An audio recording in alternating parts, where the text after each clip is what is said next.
whatever. It's been way too long since I filmed. Things have just been crazy in my life. I'm planning on filming a bunch today so that I can just get all the content out that I want to and not have to worry about it for the rest of a couple weeks here. But we'll see how this goes. I'm filming in my kitchen. My mom, who's always looking out for me, she suggested finding a different background that would be a little less distracting. And this is by no means cute, but at least there's no Christmas tree and paint swatches and couch full of clothing all in my background. So hopefully this is a little bit better. Okay, I'm talking all about skincare today. I'm gonna go through my routine with you, like all the steps that I ever do. Not saying that I do these every single time, like every morning, every night, but this is just all the possibilities of things that I do. And I'll kind of talk about which ones are like essential that I never ever skip as well. Just before we get started though, I have a couple points that I wanna talk about, just general random points that I did not know where to put into this video. There's things that you can do every day to help benefit your skin and your pretty much overall health of your body. So the first one I want to bring up is get exercise. So this is obvious. Getting exercise helps us have energy. It helps us stay happy and focused. It helps us obviously stay in shape. It helps our skin because sweating helps push all the toxins and the gunk out of our pores. So that's going to keep our skin nice and clean. It's also going to help drain the lymph from our body. So lymph can cause lots of puffiness if it gets backed up, making us look tired and older. The lymphatic system also drains all the toxins from our body, so it helps us from getting sick. So by getting exercise, you're helping accelerate the movement of that lymph throughout your body, and you're draining all the puffiness from your skin, and you're also keeping yourself from getting sick. The second point I want to talk about is just to watch what you eat. There's so many options for how you can really go about taking care of your diet, but as far as your skin goes, it's smart to avoid a lot of iodine. So anything with iodized salt in it, things like that are really going to break you out really fast. So make sure that you're limiting those, and also dairy products. I've seen a lot of people have lots of skin just congestion basically because of dairy. So limiting especially the amount of like milk and ice cream that you're intaking on a daily basis is going to be super crucial for your skin. Beyond that, I feel like it really is a personal choice how you decide to approach your diet. But just as far as your skin goes, that's my 2 cents. The next one is drink water. This is again so simple. Just drink water all the time. Drinking water is going to help your whole body. Our whole body is made up of pretty much all water. So it makes sense that if we drink more water, we're going to be more healthy. And that's going to show on our skin. It's going to fill in all those fine lines and pores. It's going to bring back the life and bounce to our face. The next one is to get a good night's sleep. Our cell's metabolism really speeds up at night, so while we're sleeping. So if we are not getting enough sleep, you're not allowing your body, your skin, especially the time that it needs to regenerate, and it's going to cause aging quicker. So making sure that you're getting enough sleep will allow your body the time that it needs to rejuvenate and to regenerate and to keep you looking youthful. Also, I think it's super important that we find ways to release stress. Stress causes a major role in our overall health, and that can showcase through our skin. So finding ways, whether it be getting exercise, taking a nap, going out with friends, or being outdoors, things like that, whatever it is for you, just find ways to de-stress so that that doesn't show through on your skin. The last point I have is just a little bit random, and it's about knowing different ingredients in skincare. If you have a product that you're concerned about, look up the ingredients and figure out what's actually in it and if it's harmful or helpful to your skin. A lot of products, especially from like anywhere that you can buy off the shelf yourself, those kinds of products will make claims that the product doesn't actually support. So it's really important that no matter what, you are knowing what ingredients are good for your skin and what ingredients are bad for your skin. And there's so many out there that it's really hard to know, but just look it up. There's lots of really good resources, or come and talk to a skincare professional about it. Just make sure that you're reaching out and figuring out what ingredients are going to be best for your skin. So those are all of my just random points that I wanted to talk about. And now I'm just gonna jump into how I like to take care of my skin pretty much on a daily basis. Like I said, I don't do these steps every single day, but I do all these things throughout the week at least once or twice. First, obviously, is to cleanse your skin. And I firmly believe in a double cleanse process. So that means that you're going to cleanse your skin with something, and that's going to remove all the surface dirt and makeup and anything that's sitting on the surface of your skin. And then the second cleanse is going to go in and actually clean out your pores. So this can be done in a couple different ways. You could just use your cleanser 2 times. You can use something like a makeup wipe first to get off your makeup, and then use a cleanser after that. Or I really like to use micellar waters. They're really good and really gentle. It's also safe for lash extensions. I know tons of people have lash extensions and you can't put oily products around those or else they'll fall right out. So micellar waters are really safe to use around lash extensions as well. This one's just from Garnier. I feel like theirs is really good. So I really like to go in with this first on a little cotton round. I shake it up. And now mind you, it's morning, so I haven't really been out anywhere. I don't have any really makeup on my face at all, maybe just a little bit of mascara because I'm bad at getting that off. But this is still going to remove a ton of gunk off of my skin. I also haven't washed my face since my spray tan, so a little bit of this that's coming off is solution, but still you can see how much gunk came off my face. And then after that, now that I've removed surface area, this cleanser is actually gonna get into my skin and cleanse out my actual skin. There's lots of different types of cleansers, and I feel like the most important thing to know about cleansers is like creamy and milky cleansers, the ones that don't foam up. Those are going to be more gentle on your skin. And then foaming cleansers are a little bit more stripping. So they're going to be a little bit more aggressive, which is good for people who are super oily. If you have very oily skin, getting a foaming cleanser can be really, really useful. For me, I feel like my skin's pretty normal, so I feel like a creamy cleanser, just a little bit more gentler, does the trick for me. This cleanser is from Image Skincare, so it's a professional skincare line. You have to buy it from either an esthetician or a dermatologist, things like that. And this has stem cell technology in it, so that supports and protects our own skin cells so that we age later in life. And I really like it. I feel like for cleansers, you can get away with using something from like Walmart because they're on your face for about 2 minutes and then they wash right off. So as long as you're getting something like CeraVe or Cetaphil or things like that, you're okay to use pretty much any cleanser. I feel like, again, check ingredients, but yeah, this is just the one that I have. I get out about a nickel-sized amount on my hands, lather it up. You don't want your water to be too hot or too cold. If it's too hot, it's gonna shock your skin. If it's too cold, it's not gonna allow those pores to actually open up. So you want the water to be warm, just in the middle, so that it softens your skin so the cleanser can really get in there. And then I just massage it in for about a minute. I just remove it with warm water and then just use a towel to dry my face. And I always pat my face dry. I never like rub my face with a towel because towels can be super aggressive on our skin and you don't want to tug at your sensitive skin or you're going to cause more wrinkles. So make sure you pat dry with a towel. I'm going to do that in my bathroom because I cannot wash my face at my desk in my kitchen. So I'll be right back. Oh, okay, I'm feeling all clean and refreshed. I typically like to exfoliate after I cleanse, but I don't do this every single day. I suggest exfoliating 2 to 3 times a week depending on your skin. There's 2 types of exfoliants. There's mechanical exfoliants, which are going to be the little beads or using baking soda inside your cleanser, things like that, that give like a gritty texture. Those are mechanical exfoliants. And then there's also chemical exfoliants. And those are going to be like your BHAs, your AHAs, so like salicylic acid, glycolic acid, lactic acid, things like that, and your enzymes as well. Enzymes are cool because they're pretty gentle and they pretty much act like Pac-Man and they eat away at the dead skin cells.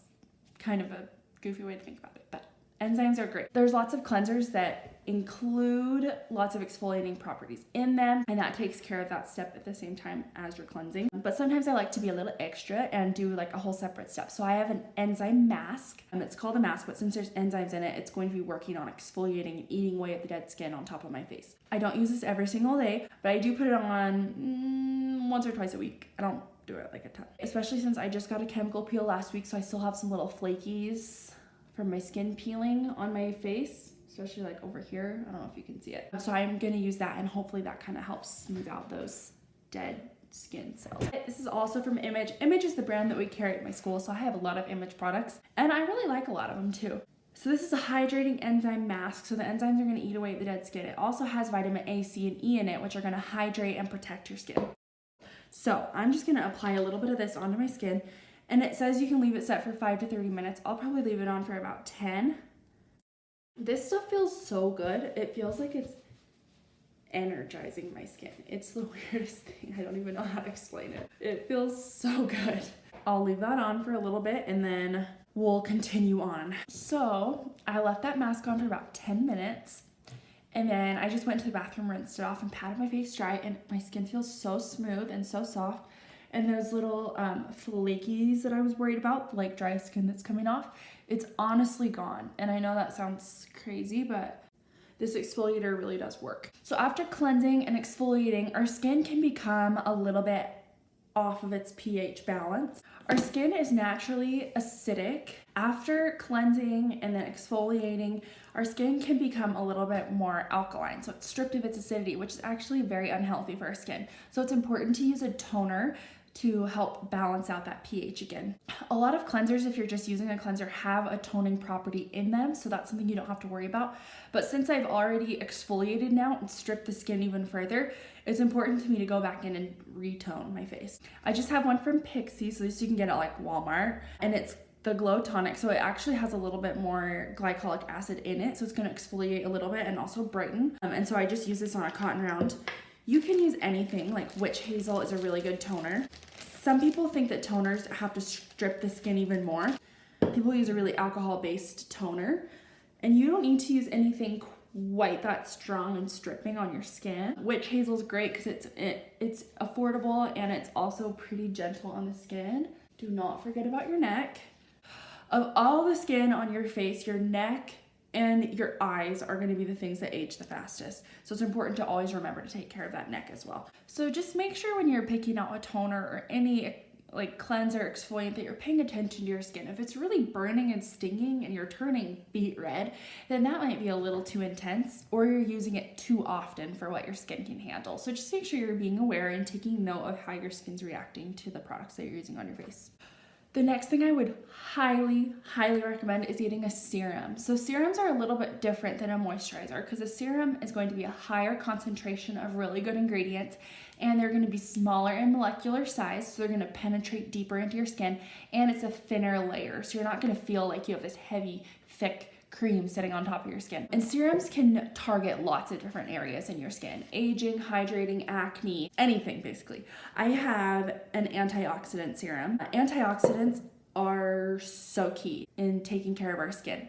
Antioxidants fight off free radicals, and free radicals are caused by pollution in the air, and they break down our cells in our skin. They cause us to age faster and our skin to wear down and basically beaten up by the environment. Antioxidants you can apply to your skin. Those are your vitamins A, C, and E and your green tea extract, or they can be ingested as well in your foods. You can find lots of really good antioxidants. So pomegranates, blueberries, I think almonds, all sorts of things like that. So you can look up good antioxidants, and it's so important to be eating those and applying them to your skin to protect from all the pollution and all the sun damage and things like that in the environment. So I just take a little tiny droplet.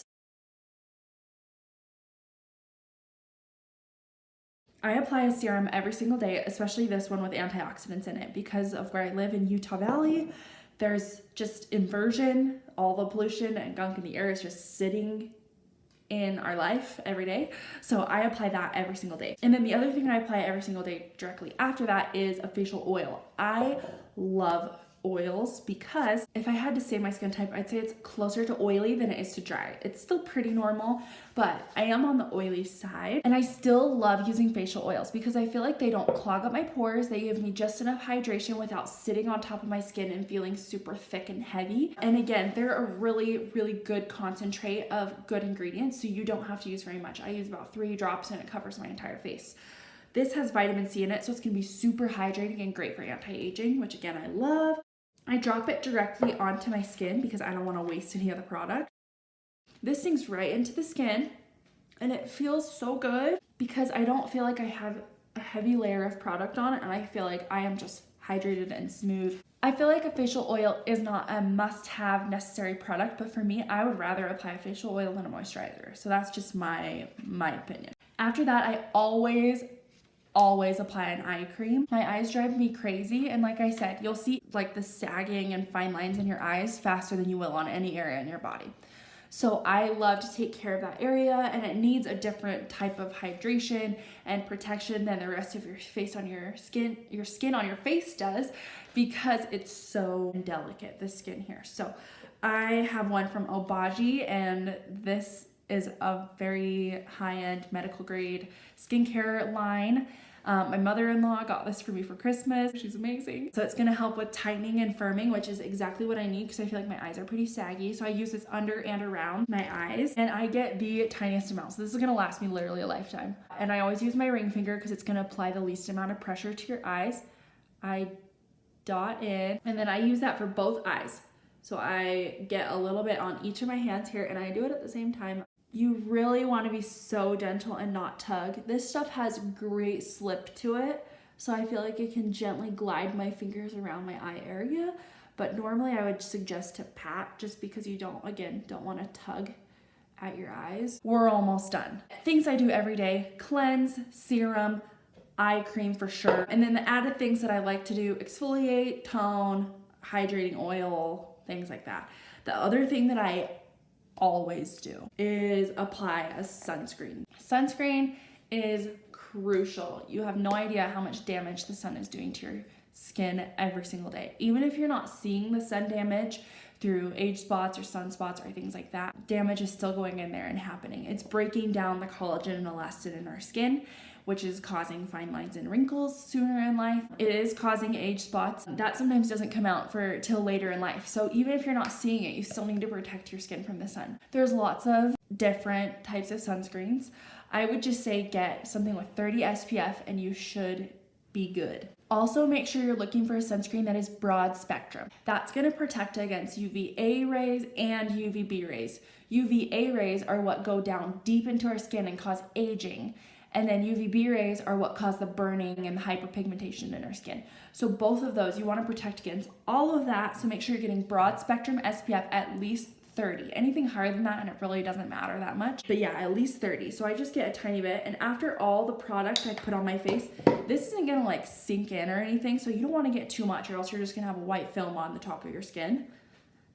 This again is from Image, and they have really great sunscreens. They smell amazing and they sink right into your skin. They don't leave a weird film, but they do feel really nice and hydrating. And they have some ones with a matte finish and ones with a hydrating finish, and they have tinted sunscreens, so it gives you a little bit of coverage. They have really great sunscreens. The very last thing that I do is apply a lip balm, and I bring lip balm with me literally everywhere, and I apply it all the time. Especially in the winter, my lips are super dry. You can even see I have like scabbed lips right now because they're so dry. Okay, so I love this. I know everyone has like different lip balms that they really enjoy.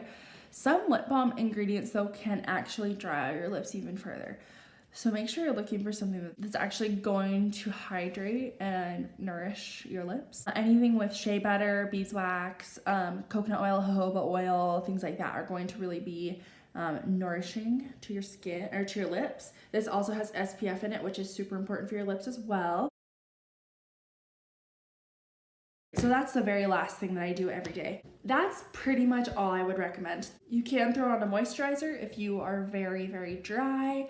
You can do a retinol cream at night, which is so good. Retinol is super concentrated vitamin A, so that's gonna help with resurfacing your skin and keeping your skin looking nice and youthful, but only use that at night. You can do a different mask if you want to, but those are like the main things that I would say are super important. Making sure that you're double cleansing your skin, using a serum, an eye cream, and an SPF. Those are like my key products. I hope this was helpful. I am so excited to film more videos, and as I discover more skincare products, I can't wait to share them with you and give you my 2 cents. If you have skincare products that you are questioning, wondering about, want me to do some research on, I would love to hear what you're using and what you love and what you're questioning, and see if I can help you out in any way that I can. So just let me know if there's things you want to know more about, and I will be sure to look into that for you. Thank you for watching. Hopefully this was helpful, and I will see you in my next one.